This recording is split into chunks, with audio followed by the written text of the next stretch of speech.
Revenge with Karen. You know that specific smell of a VIP lounge at 2 o'clock a.m.? It's a cocktail of desperation, spilled Grey Goose, and perfume that costs $400 an ounce, but still smells like a funeral home cover-up. That's my office. Or at least, it was. I was standing behind the velvet rope of Club Sanctum, wearing a black uniform that fit a little too well, designed to make me look like furniture with a pulse. Bass from the main floor was vibrating through the soles of my shoes, cheap, non-slip rubber soles, not the Laubautins I used to wear when I actually owned a place like this. That's the thing about nightlife. It remembers your face, but it forgets your name the second your credit limit drops. Then she walked in. Claudia Haynes.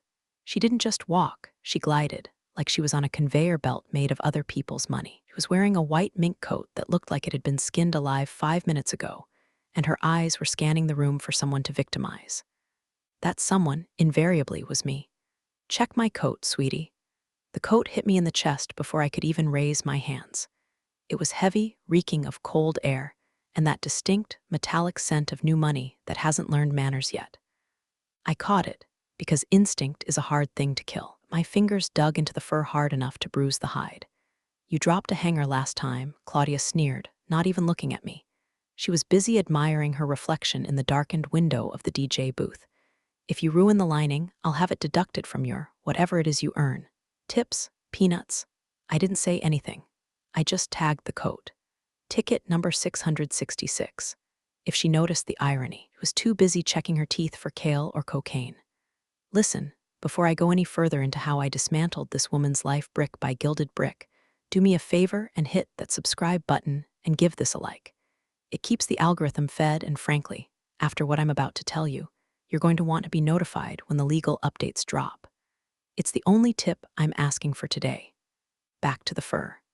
I watched Claudia sashay into the VIP section, bypassing the security guard who looked like a shaved gorilla in a suit. He nodded at her. Everyone nodded at her. She was the wife of Elliot Haynes, the tech CEO whose company, Sphere, had just acquired half the downtown district. In this ecosystem, Claudia was an apex predator. I was Krill, but Krill have a way of clogging the engines if there are enough of them, or if one of them is smart enough to know how the engine works. 2 years ago, I wasn't holding coats. I was the one throwing them. I owned the Velvet Room 3 blocks down. It was sharper, darker, cooler. We didn't let people like Claudia in because they ruined the vibe. They treated the staff like NPCs in their personal video game. I had a strict no assholes policy, and Claudia Haynes was the patron saint of assholes. I remember the first time I denied her entry at the Velvet Room. She looked at me like I had spoken in tongues. "Do you know who my husband is?" she had hissed, her face turning a blotchy shade of indignity. "I don't care if your husband is Jesus Christ in a Yeezy collab," I had told her. "You're not on the list." That was my mistake. Not the denial, that was a pleasure, but underestimating how much free time a bored trophy wife with a vindictive streak has.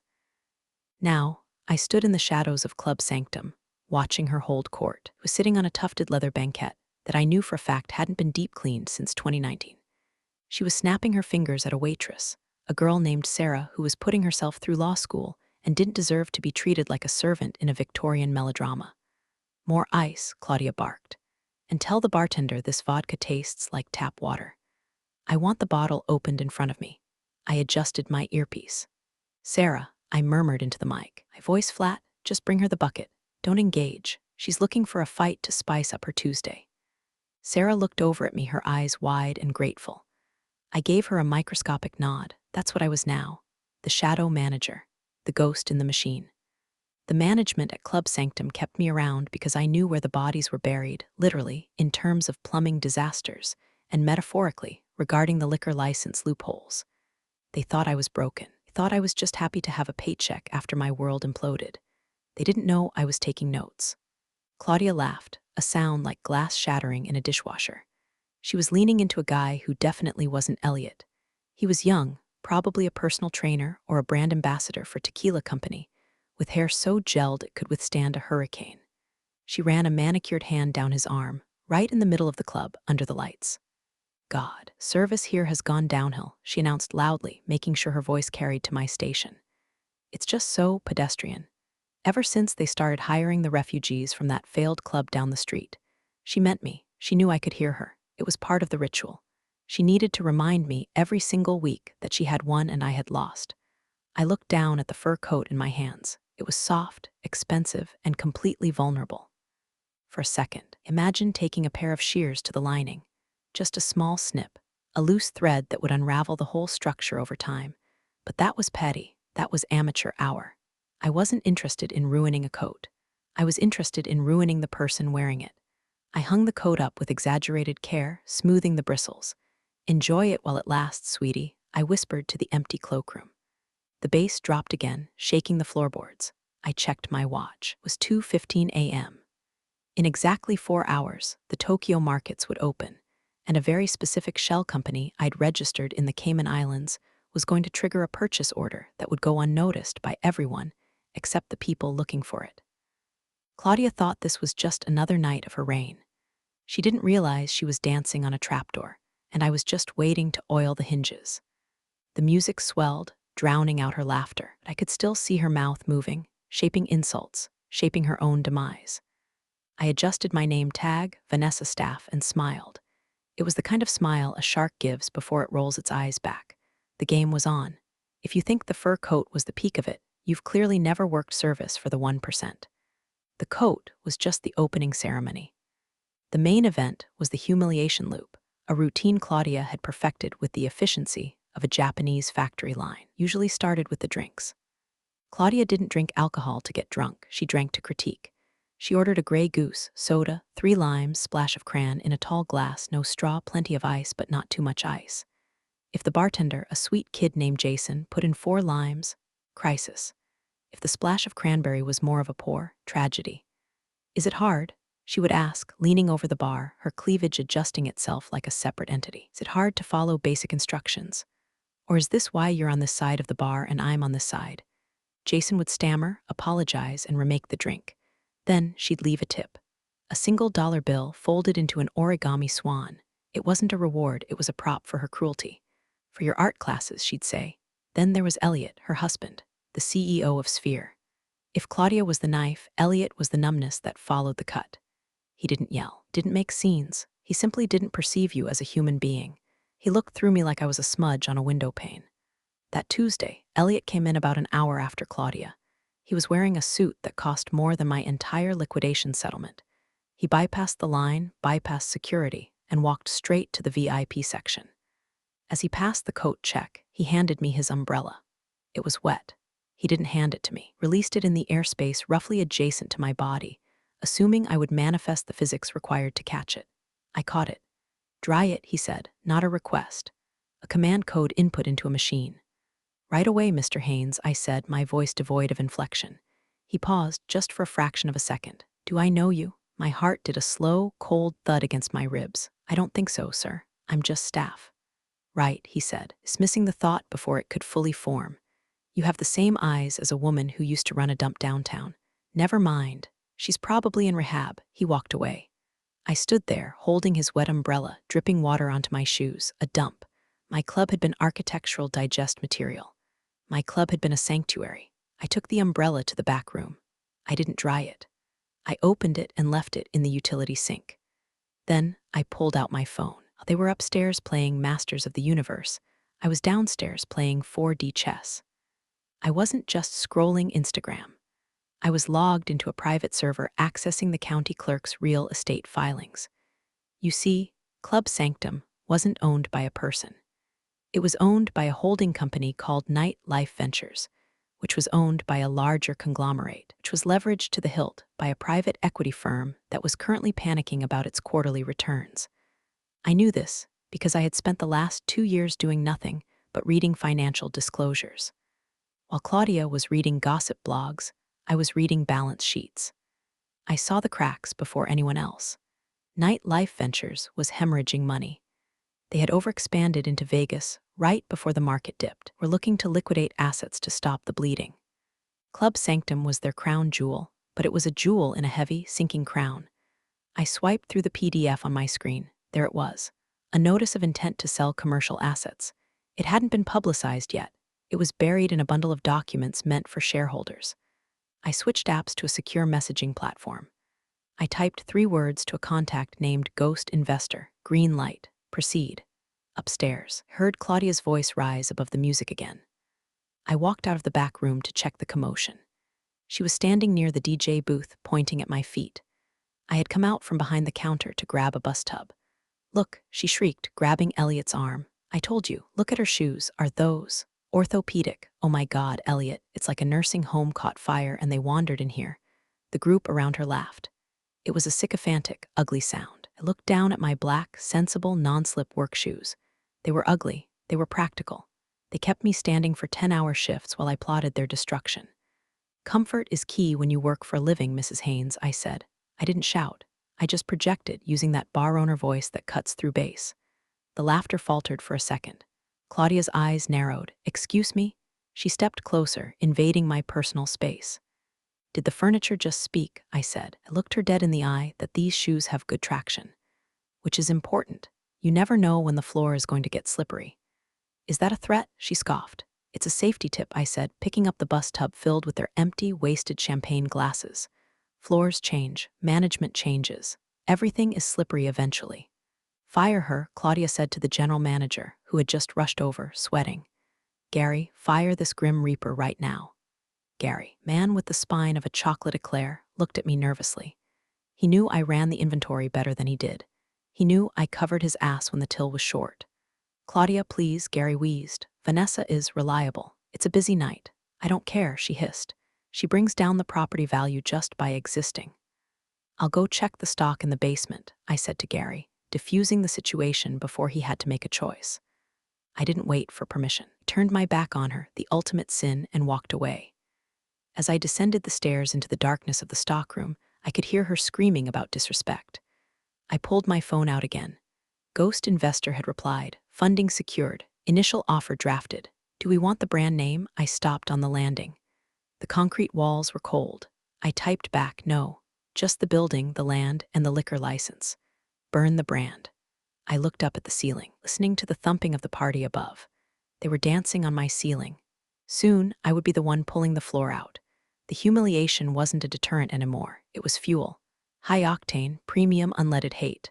And I had a full tank. You need to understand something. I didn't lose my club because of bad business. I didn't lose it because of the economy or COVID or bad vodka. I lost it because I bruised a narcissist's ego. She decided to burn my life down as a hobby. 2 years ago, the Velvet Room was the heartbeat of the city. I had built it from a rotted-out warehouse into a sanctuary of obsidian glass and crushed velvet. It was my child. I had mortgaged my house, my car, and my sanity to build it. After the night I denied Claudia entry, the whispers started. It wasn't anything loud. That's not how women like Claudia fight. They don't throw punches, they poison the well. It started with a blind item in a local luxury lifestyle blog, one that Claudia happened to be a major advertiser for, which downtown hotspot is actually a front for interstate laundering. Hint, it rhymes with helmet gloom. Subtle? No. Effective? Devastatingly. Then came the concerns whispered at charity galas. Elliot Haynes suddenly pulled his company's corporate account. That was $50,000 a year in guaranteed revenue, gone overnight. I called his assistant to ask why. I was told, Mr. Haynes prefers venues that align with his family's values. Values. The man made his fortune data mining teenagers, but sure, let's talk about values. The death blow came a month later. I was in negotiations for a massive expansion loan. My investors were skittish but on board. Then, the health inspector showed up. Not for a routine check, a targeted raid based on an anonymous tip about rat infestations and sewage leaks. There were no rats. There were no leaks. My kitchen was cleaner than an operating room. But the inspector, a sweaty guy who wouldn't look me in the eye, shut us down for 72 hours pending investigation. 72 hours is an eternity in nightlife. The closed by health department sticker on the door is a scarlet letter you never scrub off. Investors pulled out the next morning. One of them, a guy I'd known for 10 years, told me off the record, Vanessa, we love you, but the word is out. You're radioactive. The Haynes family is telling everyone you're under federal investigation. We can't be near that. I stood in the middle of my empty, beautiful club, watching the dust motes dance in the emergency lighting. I had $200 in my business account and a mountain of debt. I lost the lease. I lost the house. I remember seeing Claudia a week after the foreclosure. I was leaving the bank looking like hell. She was walking out of a boutique next door. She saw me. She stopped. She didn't say anything nasty. She just smiled. A small, tight, satisfied smile. She gave a little wave like she was shooing a fly and got into her Porsche. That wave broke something in me. It snapped the part of my brain that believed in karma or justice or taking the high road. High road is for people who have a car. I was walking, so I decided to take the low road, the sewer road, the road that runs right underneath their perfectly manicured lawns. That's when I went dark. I dyed my hair from its signature blonde to a nondescript brown. I stopped wearing makeup. I bought clothes at Walmart.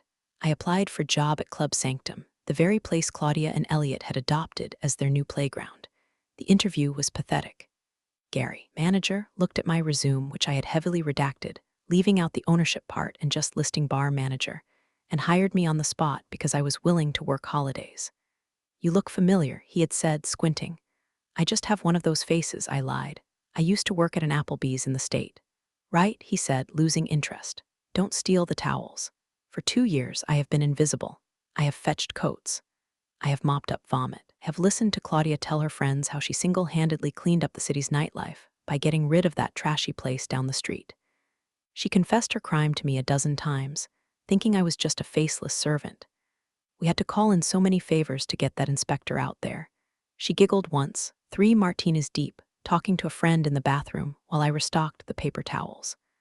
But God, it was worth it. Did you see her face? She looked like she was going to cry. Poor thing. Some people just aren't built for business. I was in the stall next to them, holding a roll of toilet paper so tight the cardboard core collapsed. Not built for business. That phrase echoed in my head every night as I ate ramen in my studio apartment. She was right. I wasn't built for her kind of business. Her business was influence, gossip, and daddy's money. My business was operations, margins, logistics, vengeance. I started saving every tip. I reconnected with 2 of my old investors, the ones who had been burned when the Velvet Room went under, the ones who hated Elliot Haynes because he had screwed them on a separate tech deal. They were angry, rich men. I pitched them a plan. We don't buy a club, I told them, sitting in a dark diner at 4 a.m. We buy the dirt it sits on. We buy the debt. We buy the distribution rights for the alcohol. We surround them. Then one investor asked, raising an eyebrow. And then I said I evict them from their own lives. The flashback ends now. The memory of that bathroom stall giggle is what fuels me. It's what keeps my hands steady as I initiate the next phase. Because here's the thing about people like Claudia. They think power is static. They think once they have it, they keep it. They don't understand that power is fluid. It flows to whoever is willing to dig the deepest trench. I had been digging for 2 years. A shell company is a beautiful thing. It's a ghost. It has no face, no soul, and most importantly, no name attached to it that anyone would recognize. Mine was called VMB Holdings. To the casual observer, it looked like a boring real estate investment trust based out of Delaware. To me, VMB stood for Vengeance is my business. Okay, that's cheesy, but when you're eating gas station sushi for dinner, we're allowed a little internal melodrama. While Claudia was complaining about the thread count of the napkins in the VIP lounge, I was finalizing the acquisition of Sanctum's biggest weakness, their liquor license distributor. See, in this state, liquor laws are archaic. Distributors have monopolies over certain territories.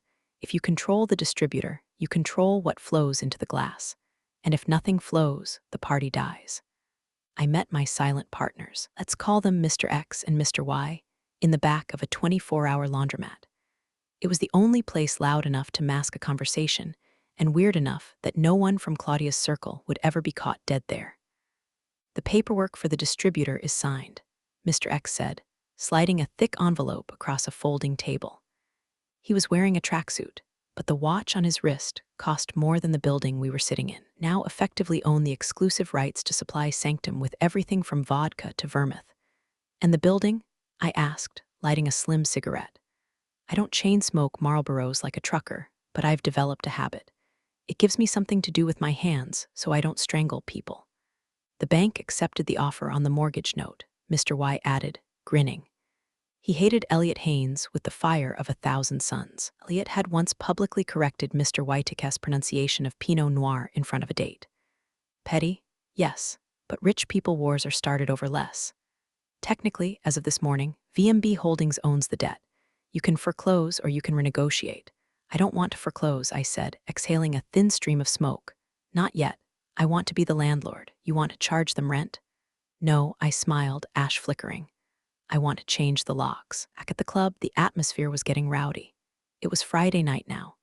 The bridge and tunnel crowd had mixed with the high society types, creating a chaotic energy that usually resulted in broken glass and bad decisions. I was back in uniform, bussing a table near the dance floor. Claudia was there, of course. She was practically a fixture, like the chandelier or the black mold in the basement. She was standing on a sofa, shoes on, which drove me insane, waving a bottle of Ace of Spades. Woo, she screamed, I love this song. The song was about struggle and grinding your way out of poverty. The irony was lost on her. I walked past her table. She looked down at me. Hey, you waitress, I stopped. Yes, ma'am, take this away, she gestured to a barely touched fruit platter. The melon is soggy, it's disgusting. It tastes like poverty. I'll handle that, I said, taking the platter. And bring me another bottle, she commanded. Chop, chop. I walked to the bar. I punched in the order. But then I paused. I pulled out my phone. I logged into the distributor portal, the one I now owned access to. I found the account for Club Sanctum. I flagged it. Status, credit hold. Delivery suspended. I confirmed the change. Within 24 hours, the club would run dry. No more Ace of Spades. No more Grey Goose. Would be serving whatever swill was left in the basement until they paid a reconnection fee that I set. And I was going to set it astronomically high. I brought the bottle to Claudia. I poured it into her glass with perfect technique, the bubbles settling just right. Finally, she huffed. Did you grow the grapes yourself? You're so slow. Just ensuring quality control, Mrs. Haynes, I said smoothly. Whatever, she dismissed me. Go find me a straw. A black one. Clear ones look cheap. I walked away to get the straw. As I passed the manager's office, I saw Gary, the GM, looking frantic. He was on the phone, yelling, What do you mean the delivery is canceled? We have a private event tomorrow. Elliot Haynes is hosting a post-merger party. We need 50 cases of Dom. I slowed my pace, pretending to adjust a napkin holder. Credit hold? Gary shrieked. We paid the bill. What new owner? What are you talking about? I suppressed a laugh that would have sounded manic if I let it out. The dominoes were clicking. The seed of power wasn't just returning, it had sprouted, and it was a strangler fig. It was wrapping around the foundation of Club Sanctum, squeezing the life out of it. I grabbed a black straw from the supply bin. I walked back to Claudia. Here is your straw, ma'am, I said, placing it in her glass. About time, she muttered, taking a sip. I watched her drink. I watched her enjoy the expensive champagne that her husband's credit card paid for. I watched her oblivious arrogance. Drink up, Claudia, I thought.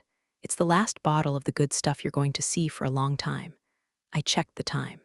My shift ended in 10 minutes. I had a meeting with a locksmith at 4:30 a.m. The walls were about to close in, and I was holding the remote control. Paranoia is a slow-acting poison, and I was administering it in microdoses. Saturday night?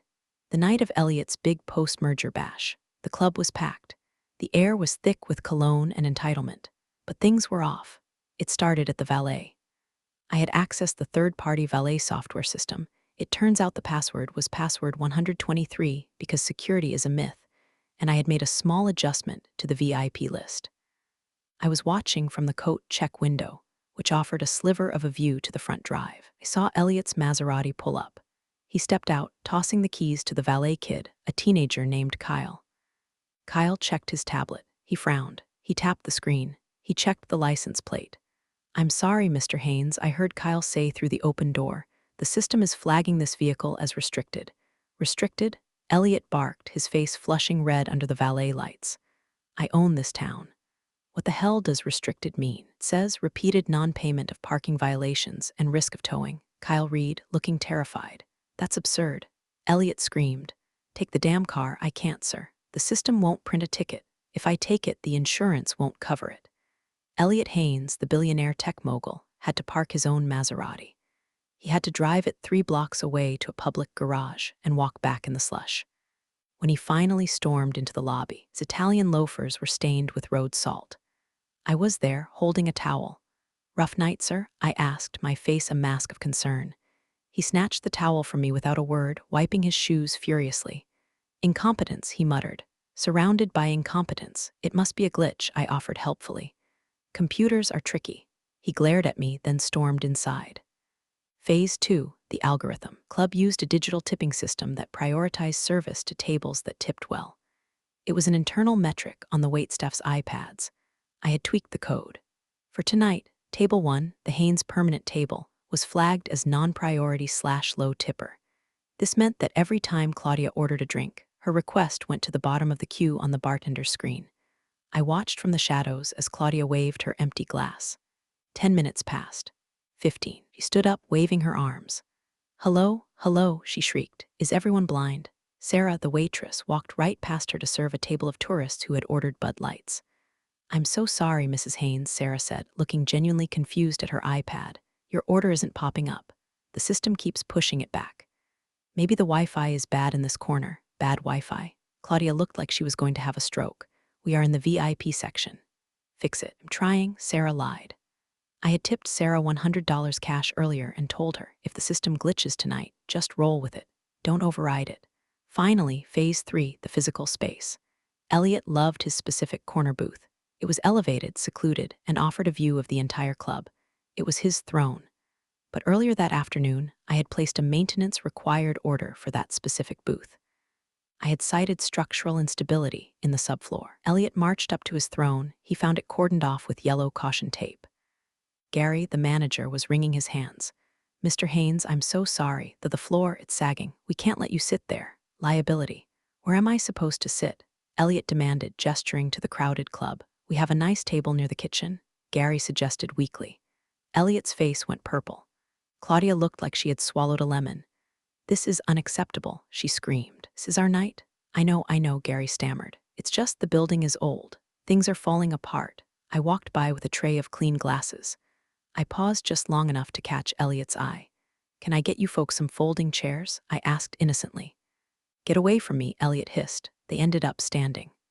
The king and queen of the city, standing awkwardly near the bar, jostled by people who had paid a $20 cover charge.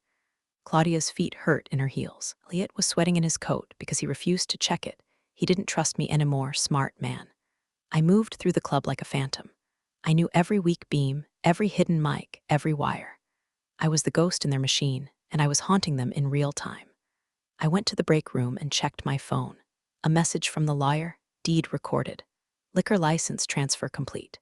You are legally the owner of the property known as 440 West Street. Operating company is now your tenant, and they are in default. I smiled. It wasn't a shark smile this time. It was a wolf smile. I walked back out onto the floor. Claudia was arguing with the bartender about the lack of Dom Perignon, remember the delivery hold. "We only have Moet," the bartender shrugged. "I don't drink peasant champagne," Claudia yelled. I leaned against a pillar, watching. The walls were closing in. The ceiling was lowering. They were too busy shouting at the help to notice that the building didn't belong to them anymore. I had one more shift, one more night, and then the paperclip.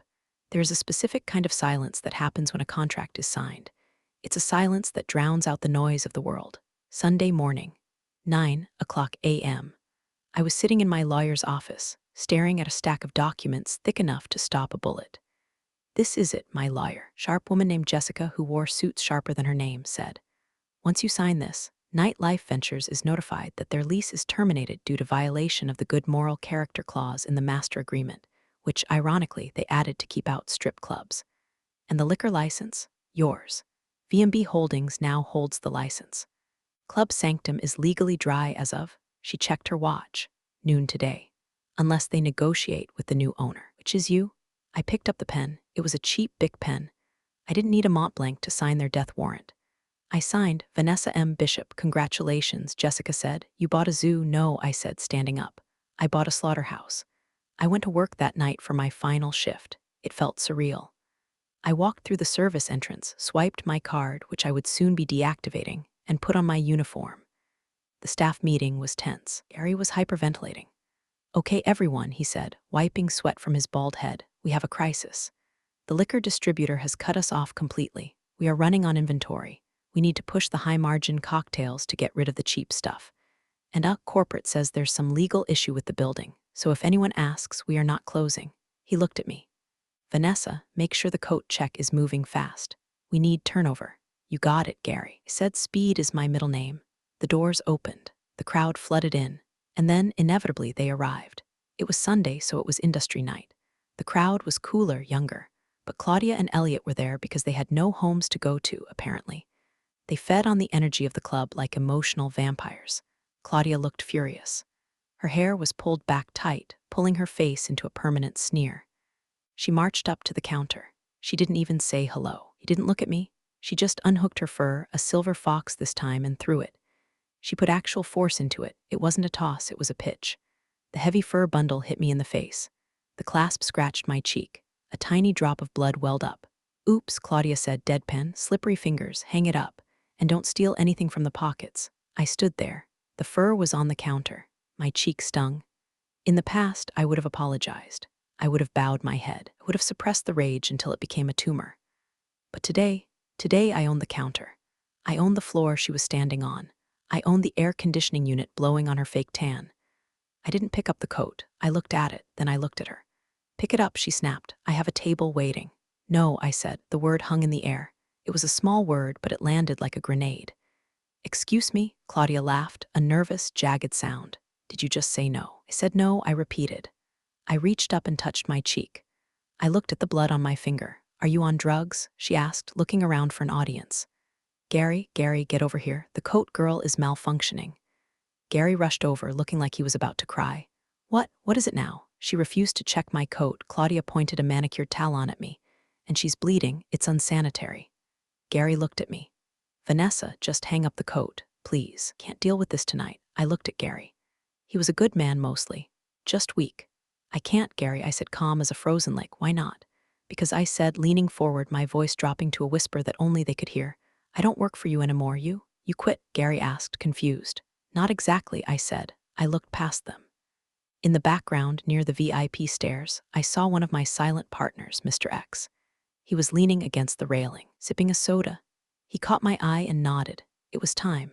I'm not quitting, I said to Claudia, my eyes locking onto hers. I'm promoting myself. You're delusional, Claudia spat. Pick up the coat or I will have you dragged out by security. Security, she yelled, waving at the bouncer. The bouncer, a guy named Mike who I had shared lunch with every day for 2 years, walked over. He looked at Claudia. Then he looked at me. Mike, throw her out, Claudia commanded. Mike crossed his arms. I can't do that, Mrs. Haynes. Why the hell not? Because Mike said, looking at the floor, she signs my checks now. Claudia froze. What? I reached under the counter and pulled out a single paperclip. I used it to attach a small, folded piece of paper to the fur coat that was still lying on the counter. I think you dropped this, I said. What is that? She asked. It's a receipt, I lied. Actually, no, it's a notice. I checked the time. 11:59 p.m. Part 6 is over, I whispered to myself. What are you mumbling? Claudia demanded. Just counting down, I said. Midnight, the witching hour, I smiled. The blood on my cheek felt like war paint. Get ready, Claudia, I said. The floor is about to get very, very slippery. Let's rewind a few hours before the coat hit my face, before the bouncer refused to move. 3:00 a.m. Sunday morning, technically. The club had closed for the night. Cleaning crew hadn't arrived yet. It was just me, the silence, and the smell of stale beer. I had the keys, not the staff keys, the master keys, the ones handed to me by the courier along with the deed. I walked the floor of Club Sanctum alone. It's strange being in a nightclub when the music is off. It looks like a movie set with the lights on. The velvet looks dusty. The gold trim looks like plastic. You see the scratches on the floor, the gum stuck under the tables. Without the illusion of the party, it's just a room. I walked up to the VIP section. I sat on the banquette where Claudia had held court for 2 years. I ran my hand over the leather. It was cold. This was where she sat when she laughed about my foreclosure. This was where Elliot sat when he blacklisted my name. I felt a ghost in the room. The ghost of Vanessa Bishop, the woman I used to be. The woman who wore silk blouses and laughed easily. She died 2 years ago. The woman sitting here now was made of scar tissue and iron. I reached into my pocket and pulled out a tube of lipstick. Ruby Woo. It was the shade I used to wear every night at the Velvet Room. I hadn't worn it since the day the inspectors shut me down. I walked to the large mirror behind the bar, the one Claudia loved to check her reflection in. My hand didn't shake. I wrote on the glass in thick, red letters, check your access. It wasn't a threat. It was advice. I went to the DJ booth. I powered up the sound system. I didn't blast techno. I put on a track that I used to play at closing time at my old place. a slow, haunting jazz cover of Everybody Wants to Rule the World. I stood in the center of the dance floor, letting the music wash over me. I wasn't dancing. I was measuring the space. I was reclaiming the air rights. For 2 years, I had made myself small. I had hunched my shoulders. I had lowered my voice. I had dulled my eyes. I stood up straight. I stretched my arms out. I took up space. I am the owner, I said to the empty room. The acoustics were terrible. I'd have to fix that. I went to the office. I sat in Gary's chair. I didn't touch his computer. I just left a single envelope on his desk. Inside was the new organizational chart. His name was still on it as assistant manager. I wasn't cruel. Gary was a survivor like me. He just picked the wrong side. There was another list in the envelope. A do not admit list. It had 2 names on it. I walked back out to the coat check. This was my prison cell, my cage. I started cleaning it. I threw away the cheap hangers. I threw away the generic claim tickets. I replaced them with the heavy, matte black cardstock tickets I had ordered, the ones with the VMB Holdings logo embossed in gold. I was rebranding the dungeon. I looked at my reflection in the plexiglass window. Mousy brown hair was still there, but the eyes were different. They were lighter, harder. I remembered something my father told me before he died. He was a union rep for the steelworkers, a tough old bird who smoked unfiltered Camels. V, he'd said, if you're going to burn a bridge, make sure you're on the side with the fire extinguisher. I patted my pocket. I had the fire extinguisher. I had the water hose. I had the whole damn fire department. The sun started to come up, leading gray light through the emergency exits. I went to the staff locker room. I changed into my uniform for the last time. The black pants, the polo shirt that smelled like polyester and shame. I looked at myself in the locker mirror. Showtime, sweetie, I whispered. I applied the Ruby Woo lipstick. It looked jarring against the drab uniform, a slash of war paint, a warning signal. When the staff started trickling in for the Sunday night shift, they noticed. Whoa, Vanessa, Sarah said, tying her apron. Nice lipstick. Hot date tonight? Something like that, I smiled. You seem different, Mike the bouncer noted, cracking his knuckles. I feel different, Mike. Good different? The best kind, I said. The kind where the bad guys lose. I had pulled Mike aside 10 minutes later before the doors opened. I showed him the paperwork. I showed him the signature. I told him what was going to happen. Mike had grinned. It was a terrifying, beautiful grin. Hated Claudia. She had once poured a drink on his shoes because he didn't open the rope fast enough. So when she gives the order, Mike asked. You take orders from the owner, I said, and that's me. Copy that, boss, Mike said. And that brought us back to the moment. The coat on the floor, the blood on my cheek. The silence in the room as Claudia Haynes realized that her security guard wasn't moving. The night before the fall was over. The fall was happening now. Gravity is a bitch. The music had stopped. The DJ, sensing the shift in atmospheric pressure, or maybe just seeing Mike the bouncer staring him down, had cut the track. The club was silent, save for the hum of the refrigerators and the sound of Claudia Haynes trying to process the word no. You, own, the coat check, Claudia scoffed, a desperate, confused laugh bubbling up. What did you do? Buy the franchise? That's adorable. Really. A true entrepreneur. He turned to the crowd, arms wide. Everyone, look, the coat check girl thinks she's a business owner. Let's give her a round of applause for her little lemonade stand. A few people chuckled nervously, most just stared. People in nightclubs smell blood faster than sharks. They knew this wasn't a joke. I don't own the coat check, Claudia, I said. My voice was calm, projected from the diaphragm. No more mumbles. I stepped out from behind the counter, opened the swinging door. I walked onto the main floor. I own the door you walked through, I said, taking a step toward her. I own the floor you're standing on. I own the liquor license for the vodka you're demanding. I own the mortgage note on this building. I stopped 3 feet from her. I was wearing my cheap uniform and my bright red lipstick, and I felt 10 feet tall. I am the landlord, I am the bank, and I am the management. Claudia stared at me. Face went through a kaleidoscope of emotions. Confusion, disbelief, and finally, pure, unadulterated terror. Elliot, she shrieked, spinning around to find her husband. Elliot, do something. She's lying, she's crazy. Elliot Haynes pushed through the crowd. He looked sweaty. He looked like a man who had just realized why his valet ticket was declined. What is the meaning of this? Elliot demanded, trying to muster his CEO voice. Who are you? The woman whose business you helped destroy, I said. Vanessa Bishop. The Velvet Room. Ring a bell? Elliot's eyes widened. Recognition flickered. You're the one with the values, I finished for him. Yes, and it turns out my values include paying my debts and collecting yours. I pointed to the wall behind the bar. I had instructed the bartender to unveil it at exactly midnight. The bartender pulled a cord. The canvas covering the large mirror fell away. It was written in Ruby Woo, "Check your access." And below it, a new digital projection on the wall, bright and undeniable, private property. New owner, VM Bishop Holdings. The room gasped. Phones were out. Flashbulbs were popping. This was going on TikTok Live. This was the content they lived for. "This is illegal," Elliot sputtered. "I have a lease. I have a contract with Night Life Ventures." "You had a contract," I corrected. "They defaulted. I bought the debt. I'm exercising my right to terminate services for any patron who violates the code of conduct." I turned my gaze back to Claudia. "Code of conduct violation number 1, I said, my voice cutting through the silence. "Abusive staff." I looked down at the silver fox fur coat still lying on the dirty floor. It looked like roadkill now. "Pick it up," I said to Claudia. "What?" she whispered. "Pick it up." I can't," she stammered. I'm a guest." "Not anymore," I said. "Now you're just a trespasser with bad manners." Claudia looked at Elliot. Elliot looked at his shoes. He wasn't going to save her. He was calculating the PR fallout. He was already distancing himself. Claudia looked at the crowd. They were filming her, mocking her. The queen was naked. Slowly, painfully, Claudia Haynes bent down. Her knees popped, her dress strained. She reached out and grabbed the fur coat from the floor. Dust bunnies clung to the expensive pelt. She stood up, clutching the dirty coat to her chest, her face a mask of humiliation. "Happy?" she hissed, tears welling up in her eyes. "You made your point. We're leaving." "Leaving implies you have a choice," I said. I signaled Mike. "Escort them out," I said. "And Mike?" "Yeah, boss, check their pockets," I said, throwing her own words back at her. "Make sure they didn't steal anything." The crowd erupted.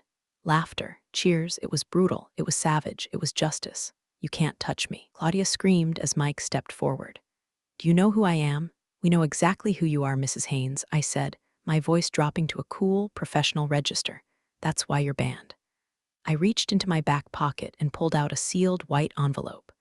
I slapped it into Elliot's hand. "What is this?" he asked, looking at it like it was radioactive. "A formal notice of trespass," I explained. "A dossier of harassment complaints filed by the staff over the last 24 months. Dates, times, witnesses, including the time Claudia threw a hot coffee at the valet. We have the footage." Elliot paled. He knew what that meant: lawsuits, settlements, PR nightmares. His family values brand was about to take a hit. "We can settle this," Elliot started, his voice shaking. "Vanessa, Miss Bishop, let's go to the office. Let's talk numbers." "I don't need your numbers, Elliot," I said. "I have my own." "You're making a mistake," he threatened, but it was weak. "You need people like us. We are the economy of the city." "No," I said, stepping closer, smelling the fear coming off him. It smelled like sweat and expensive dry cleaning. "You're the parasites. The economy is the people serving your drinks, parking your cars, and fixing your AC. And we're tired of you." I turned to Claudia. She was shaking, clutching her dirty coat. "Claudia Haynes," I said formally, "your membership is revoked, effective immediately. Permanent ban, global. If I buy a lemonade stand in the future, you're banned from there too. Get them out," I nodded to Mike. Mike and 2 other bouncers, big guys who had been waiting for this day for years, stepped in. They didn't touch them roughly. They just created a wall of muscle. "This way, folks," Mike said cheerfully.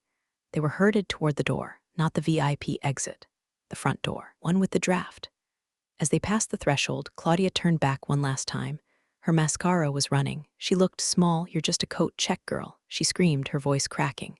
"And you," I called back, "are outside." The heavy oak doors slammed shut. Silence returned to the room for a beat. Then someone started clapping. Then another. Then the whole room. I didn't bow. I wasn't a performer. I turned to the DJ, hit it. The music blasted back on. Louder this time. Bass rattled the bottles on the shelf, my bottles. I walked behind the bar. I picked up a bottle of Grey Goose, one of the last ones left before the new stock arrived. I poured a shot. "For the house," I yelled. The roar was deafening. I didn't stay for the party. I walked up the stairs to the VIP balcony, my balcony. I looked down at the sea of people. I saw Sarah laughing with a tray of drinks. I saw Gary looking relieved, loosening his tie. I saw the ecosystem healing itself. I sat down in the booth, the one I had marked with caution tape earlier. I ripped the tape off. I sat down. I pulled out my phone and checked the Reddit thread. "Update, she's gone," I typed, and I didn't even have to use the sriracha. I closed my eyes and leaned back. My feet hurt. My cheap shoes were pinching my toes. But for the first time in 2 years, I didn't care. I wasn't the help. I wasn't the victim. I was the house. The house always wins. So, to answer your question, yes, revenge is a dish best served cold, preferably in a VIP lounge you just bought from under your enemy's feet. Now, if you'll excuse me, I have a club to run. And a new rule to post on the door: be nice or get out. Check your access, sweetie. And that's how it all played out. Funny how life can twist itself into knots and then somehow straighten out again. Yeah. Thanks for listening and being here.